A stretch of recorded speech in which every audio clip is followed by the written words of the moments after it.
Let's quickly go through the first reading. It begins with the message, "This is the message you have heard from the beginning."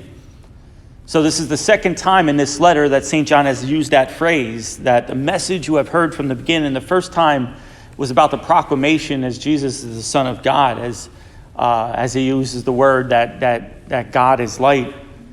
Now this time, part of that message is this, that we should love one another. And you can see a lot of similarities between this letter and the Gospel of John. What's the new commandment that Jesus gives? I mean, just that in itself is a big deal. I mean, really, only God gives commandments. When you hear the giving of commandments, you think of Moses and Mount Sinai, and God giving Moses those 10 commandments, on the tablets. And now Jesus says, I give you a new commandment, or another commandment. And what does he say in the Gospel of John at the Last Supper discourse? Here's the new commandment. Love one another as I have loved you. And so we see now part of this new commandment, this new call to love. And now in this letter of St. John, he is restating that. Part of the message that he has given to them at the very beginning. Jesus is the Son of God, and that we should love one another. And then he moves on to say, unlike Cain, who belonged to the evil one who slaughtered his brother. Why did he slaughter him? Because his works were evil and those of his brother were righteous. So not only in the book of Genesis do we hear the story of Cain and Abel, but also a lot of Jewish literature, and this is where we kind of lose it here a little bit. Why does John all of a sudden go into talking about Cain?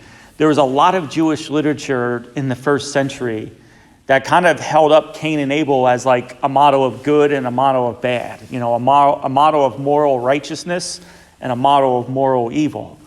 And so Abel was always that symbol of one who lives righteously, while Cain was the symbol of one who lives according to the evil one, and the one who lives according to evil ways.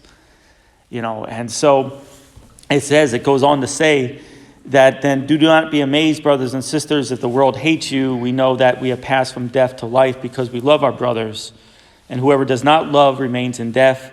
Everyone who hates his brother is a murderer. So again, going back to that Cain and Abel allusion there. Cain murdered Abel, his brother. And you know that no murderer has eternal life remaining in him. And again, so this idea that Cain has a brother of Abel killed him out of, again, living according to the evil one, out of jealousy and hatred. Jesus, on the other hand, offers his life so that we can become his brothers and sisters and to God the Father. We can become brothers and sisters, share in the sonship of Jesus Christ. And he does so not by taking, not by hatred, but by love and by offering his life for us. Then it goes on here, just to kind of reiterate what I just said. The way that we came to know love was that he laid down his life for us. And so we ought to lay down our lives for our brothers. Again, this is part of the new commandment that John is telling us that he taught the people from the beginning.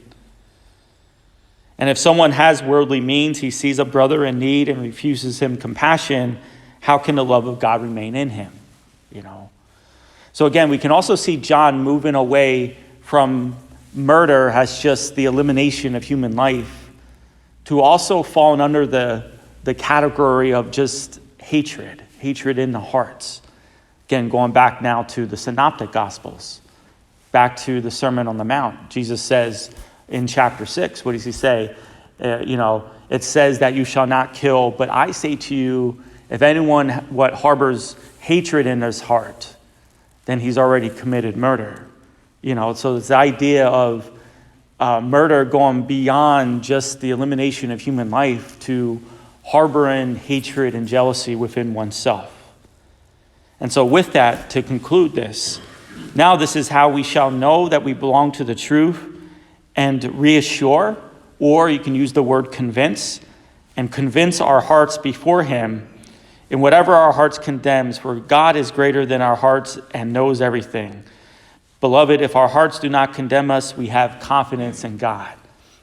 And so that last part, little tricky to understand, but it's really this. How do you know that you have good graces before God? when you're not harboring hatred within yourself. If you ever wonder where you stand before God, if your whole life is full of seeking revenge and harming people and whatever it is, harboring jealousy and so forth, then we know we have work to improve on in our life. That there's something in there that's not of God that needs to be taken care of. But if our hearts are not harboring those things, if they're harboring, again, those acts of love and gift and sacrifice, then we know that we can stand in confidence before God. And if we can stand in confidence before God, there's something else that we can do, but that will be for another time to talk about. May God bless you.